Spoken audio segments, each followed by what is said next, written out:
Good morning to all my friends and family, and welcome to Jim's 5am Club.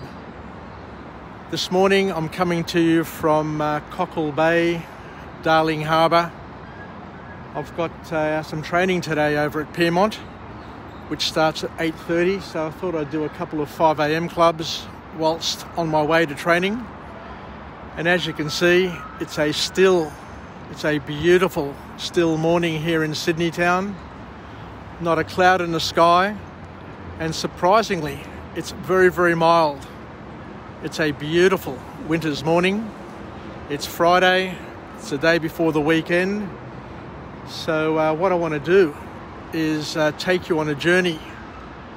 I've got a very, very special book summary today to take you on with this episode of Jim's 5am Club. A book from an author that I absolutely love. The author is known as Robert Greene, and he's published a number of books, one of which is The 48 Laws of Power, which I devoured many, many years ago and I've read 2 or 3 times and absolutely loved. And he's written a couple of other books, of course, but the book that I want to take you through today is an absolute doozy, and it's entitled The Art of Seduction. The Art of Seduction. A perfect topic to talk about on a Friday before the weekend. The art of seduction. Not a topic that we normally talk about, but seduction can be a physical sort of act, but it also is a way of influencing the people, the environment around us. At the end of the day, we're constantly being seduced or seducing others to do, I guess, or to come across to our way of thinking. So let me just get through here and cross over the bridge. So the author, Robert Greene, as I said, who I absolutely love, says that when our emotions are engaged, we often have trouble seeing things as they are. And I guess we've all been there. We fall in love, and before you know it, you see all the beautiful things of your partner, of the world around you. All of a sudden, all the birds are singing, the sun is shining, and the world's a beautiful, beautiful place. But the reason for this is that we are in love, we are smitten, we are totally seduced by our partner, and we just give up everything and go along for the ride. So what the author here in this book has done is that he's profiled 9 types of seducers so that we can identify what type we are and what type our friends and family and business associates and all the other people are in our lives. So we can identify the type of seducers, because everybody has a dominant type. So by breaking it down and defining it, makes it easier to see where the other person is coming from. And as I say, seduction is a one-on-one thing for lovers, but it's also a one-on-one or one-on-many thing for people within a business environment or people who are just engaging with the world around them. So there are 9 profile types of seducers that the author goes through, and we'll go through each one of them shortly. And that's a fun sort of game, because what you do is you go through the types of seducers, and then all of a sudden you can just imagine and the different friends that you have and the different people that you know, and you can put them into categories. So it's a bit of a fun exercise. I had a lot of fun trying to categorize people that I know. And then the other thing that the author goes through is 9 shades of anti-seducer. So what are the things that people do to make them unattractive, and to try and identify those in our own behaviours and remove them as best we can. And the last point that the author goes through in the book is the 18 types of seduction victims or targets. So in the book, the author goes through a process, a 24-step process in 4 separate phases. And I guess this is the sort of book that you'd want to read and to really get to know if you're a salesperson, because the greatest seducers that I've ever known, the people who are the most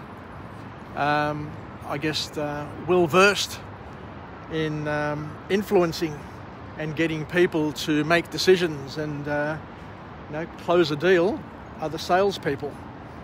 So if I was a salesperson, and we're all salespeople in different ways, but this is a book that I guess I recommend to all people to get to know and to read it with an open mind, because we're not doing these things to manipulate and to get people to do what they don't want to do. That wouldn't be the message that I'm getting across. But what we're saying is we need to learn these techniques, these categories, in order to help us, each and every one of us, traverse life and to leverage those skills in a loving way to get what we want from the people that we want to get it from, and to make the most of this lesson. So let's go on and go through each of the points. This vlog may be a little bit more, wordy than the normal ones, but I really enjoy. I really enjoy this topic. So the author kicks off the book in terms of talking about how to be seductive. What are the key elements of being seductive and maintaining your seductibility or your seductiveness? And the author says is the number one way to be seductive is to be unpredictable. How many people do we know in our lives who are unpredictable, and yet instead of disappointing us, they just make us want to come back time and time again to try and figure them out? And the scientific reason behind that is that we humans are pattern-seeking machines. Essentially, we're pattern-seeking.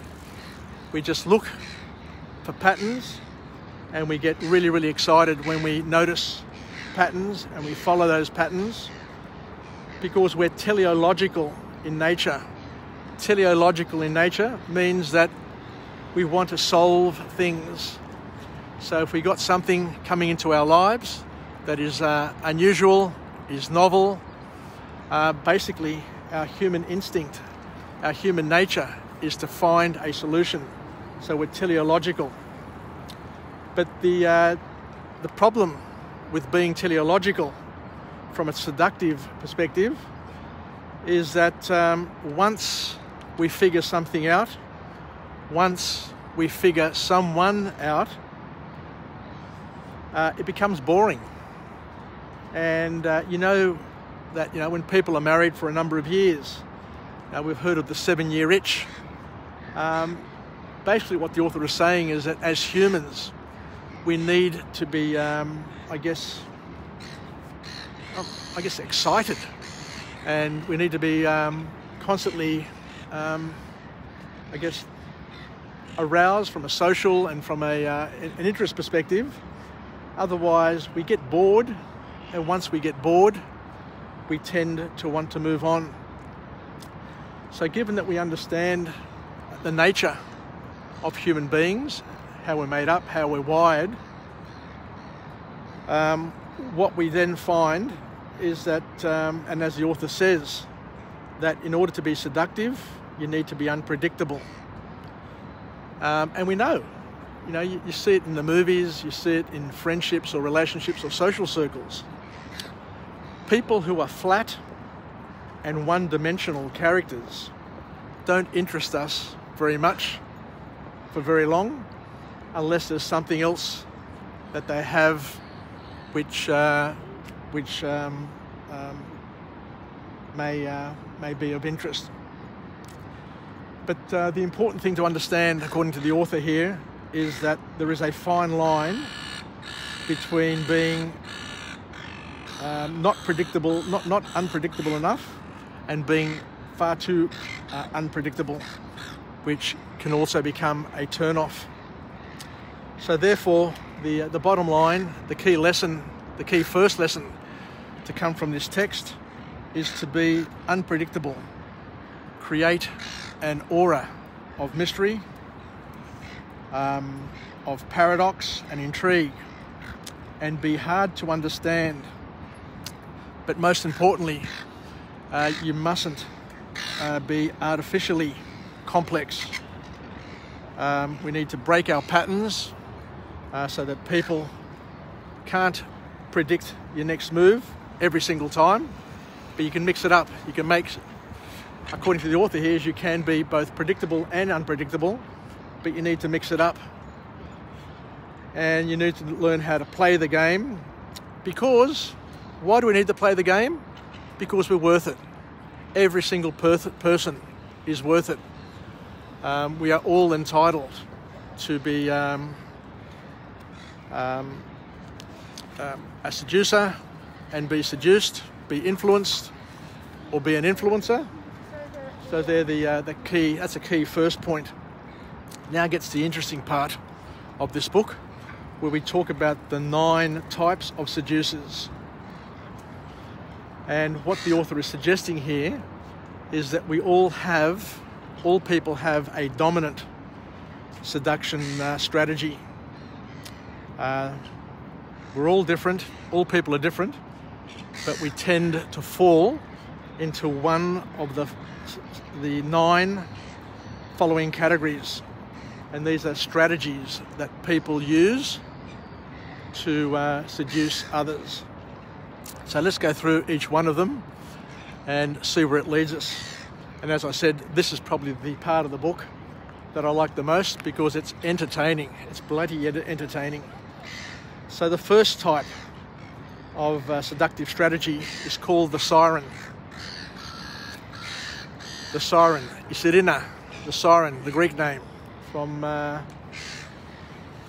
those wonderful texts, those wonderful books of ancient Greece.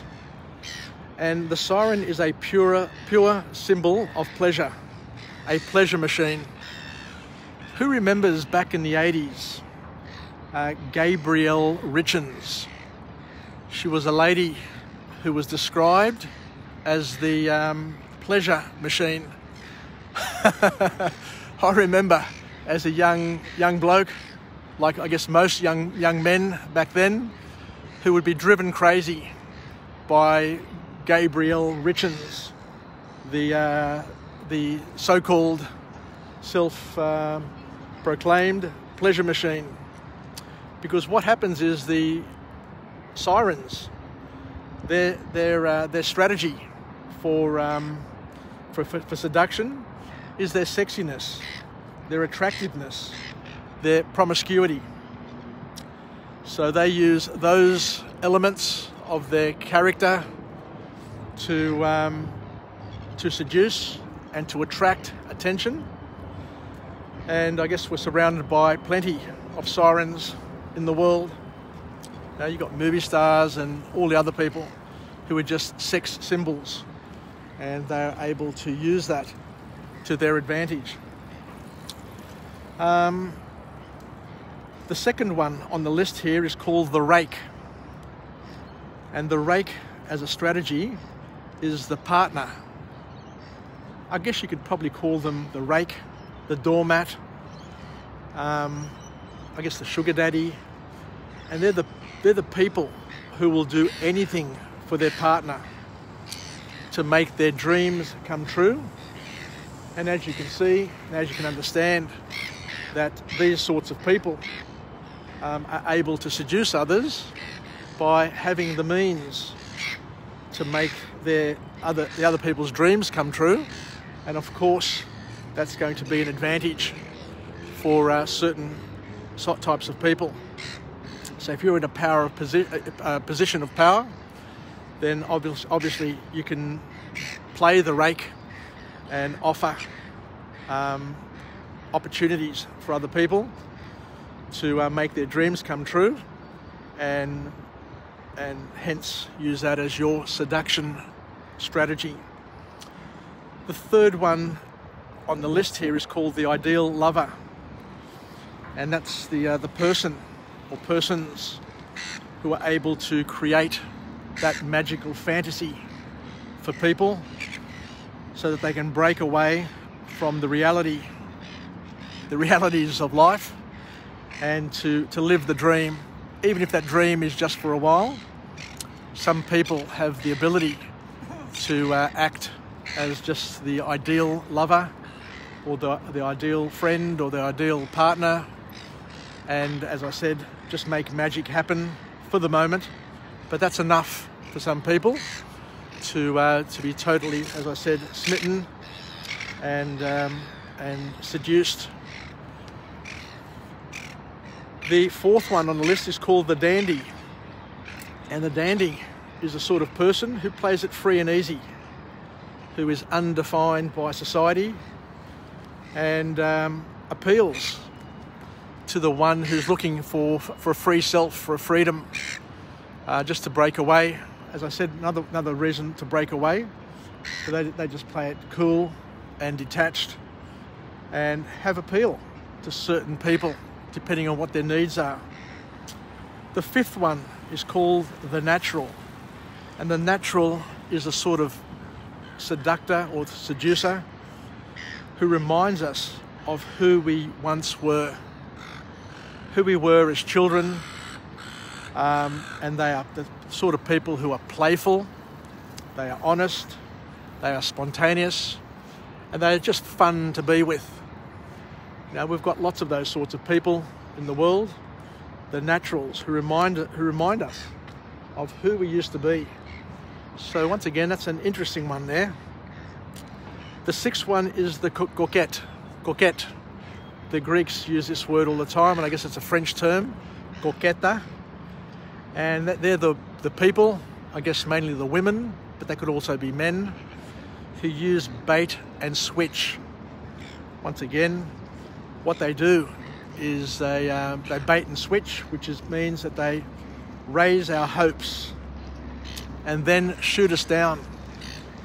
So they're the angel and the devil in the one person who, as we said before, raise the hopes and then shoot us down, and they become very, very, desirous, appealing, because you can't get them, so you keep on chasing and chasing and chasing them. Clients are like that. I guess people are like that. Our goals are like that. It's like the rainbow. The rainbow presents itself, and the closer you try and get to it, the further away it gets from you, and you keep on wanting to chase the rainbow, trying to get the pot of gold at the end of the rainbow, but you never get to achieve it. So there are people who are, I guess, they used to be called prick teasers when I was a young bloke, when I was a young man, but they're the people who are the ones who are just, I guess, play the game. The seventh one is the charmer, the people who are the consummate charmer. And what they do, what their strategy is they lift others to great heights rather than presenting themselves. I've got plenty of friends who, once they turn on the charm, I reckon they could seduce basically anybody, because they just pour it on. It's all about the other person. They compliment them, they talk to them, they just put all their focus on the other person, and they lift them to great, great heights, temporarily, of course, because all they want to do is achieve their own goal, make the sale, or whatever. You can use your own imagination to what I'm saying there.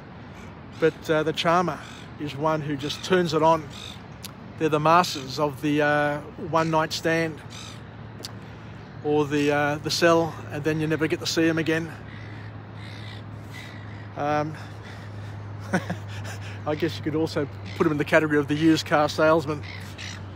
The eighth one is the charismatic, and the charismatic is a lovely one. I love people who have charisma. We all do. But they're the ones who are detached. They are confident. They've got purpose. They're content, and they radiate a brightness and an aura which attracts you. I remember the thing that attracted me to my wife Paula was that she was confident. Her confidence was a thing that really captured my imagination and captured my heart. And the last one on the list here is called the star. And the stars are the ones in our lives, we've got plenty of these in our lives as well, the ones who are crazy, they're glamorous, and they indulge in people's fantasies. The CEOs, the movie stars, those types of people. So there you go. They're the 9 types, or the 9 dominant strategies that people have and use in order to seduce and to influence the people around them. The next and the last point that I'm going to make from this book here is something which is important for each and every one of us, and something that we can work on, and it's called the anti-seductive behaviors. Because on the one hand, there are seductive behaviors that people have, ways that they can influence. G'day Helen, how are you, darling? Thank you for your message. So the anti-seductive behaviors, what people do to turn people off. And this is an interesting one. I really, really enjoyed this, and I reckon that a lot of people can learn a lot of things from this, because on the one hand, people are very, very good at gaining attention, but what we need to be careful of is the behaviors that turn off, the behaviors which are unattractive. So here we have a list of 9 of those as well. And the focus is, and the call to action is, to try and identify these behaviors in ourselves and to get rid of them. Because the bottom line, and this is important for all of those people who are looking to connect, looking for relationships, looking to close a sale, that you don't usually get a second chance to connect and to achieve your dreams with certain people. Because once you do something that is deemed to be unattractive to them, or a turn-off, then you lose them. You lose the connection, and the warning bells ring in their heads. So what are these behaviors that people need to be aware of and to try and minimize where possible? The first one on the list here is the people who are brutes. People who are too blunt, people who don't have the skill to, to do the commercial foreplay, to be able to, initiate and maintain small talk. And they're the people who are blunt and always get to the point. And it's important when we go through these 9 elements here to understand that these are very, very important, but they're very, very hard to see in ourselves. So what we all may want to do is to ask our friends and family around us, do we have any of these elements? And if you do identify them, then work on them, try and minimize them. So the people who are blunt, who are brutes, who are rude, are not going to be as successful as what they could be if they didn't have this in their personality type. But there are things that you can work on. Now that's the beauty of this book here, is that once you know what's not working for you, then you can work on it. The other thing, and it's a big one, this one here's a big one, the people who are suffocators. The suffocators are the people who suffocate and drown other people in affection. I guess we can all be victims, or we can all be, caught up in this, where we suffocate people, where we drown them in affection. I must admit, I am. This is one of the problems that I have. That I tend to suffocate people and drown them in affection. And I guess in a Western world, where people aren't all that comfortable with people being too close to them and too in their face, it's something that we need to learn to back off on. But it's the Greek part of me, the Greek thing that comes out of me, where you drown people in affection, and that's deemed to be something which is beautiful. You become a food bully, where you want people to eat, or a drink bully, where you'll go to the bar and just keep on buying drinks because it's an act of love. But not all cultures, not all people welcome that and understand it. The third one in the book here, the third one to talk about in terms of the anti-seductive behaviour, the things that we try and remove from our lives, is the moralizer. The people who can't take a joke, and the people who wants everybody to be like them. Now that's a bit of a turn off. So we do get carried away sometimes. So once again, it's another example from this book here of things to try and avoid in order to increase your connection rate and your ability to influence and seduce other people. The fourth one is a cracker. The fourth one I like. If you're a tightwad, if you're a tight ass, if you're cheap, you're not going to be an influencer. There's no bigger turn-off, I guess, to a lot of people, for people who are cheap. And we know lots of people who have got lots of money, and yet they are cheap. Because to be a seducer, to be an influencer, you need to be abundant.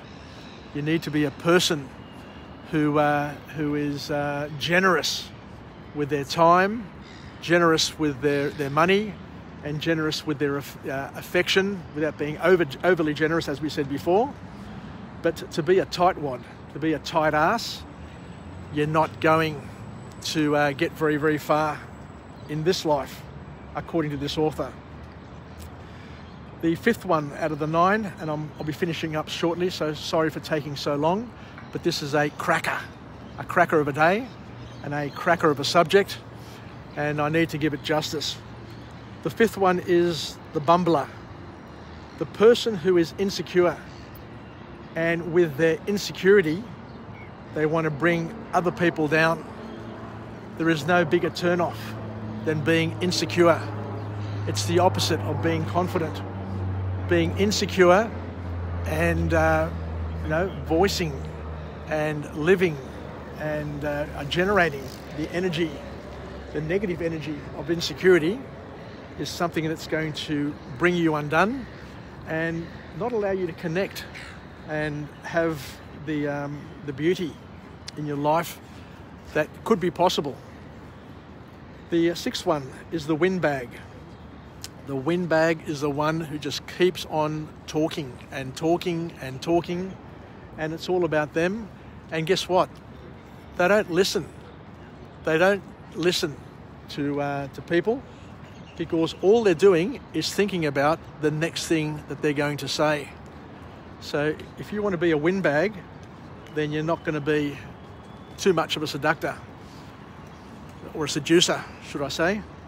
Because I think a lot of people seem to think that the gift of the gab is the way to influence and seduce people.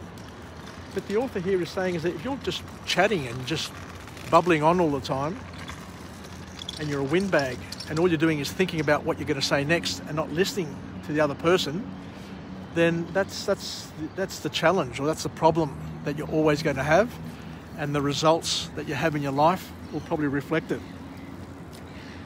The next one is one of my pet hates, the whinger, the reactor, the people who overreact, who are constantly overreacting and whinging and whining. There is no greater turn-off. There's no greater anti-seductive behavior than being with people who are constantly whinging, whining and complaining. So if there's one thing you can do, remove this from your style, remove it from your life, because nobody wants a complainer, and nobody gets turned on by complainers. The second last one is a vulgarian. Somebody who's just completely boring. It's humbug. It's all humbug. Nothing's interesting.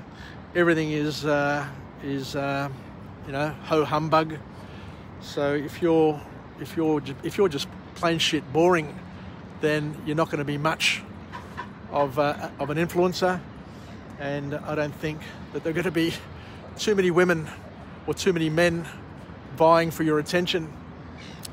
Unless, of course, you're very, very wealthy.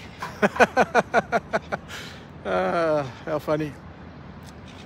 And the last one on this list here is the greedy pig. The person who just keeps on taking and taking and taking. They're the ones who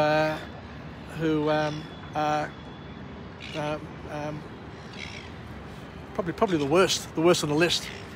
There's nothing worse than people who are greedy, people who are takers, who just take and don't give, and are ungrateful.